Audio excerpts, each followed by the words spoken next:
Hello, this is second day of the training. And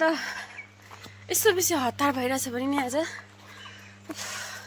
अहिले 8 बज्दैछ अन्त म सोच्दैछु स्कुलहरू चाहिँ कसरी जान्छ यस्तो माथि टुप्पोमै पुग्नुपर्छ अब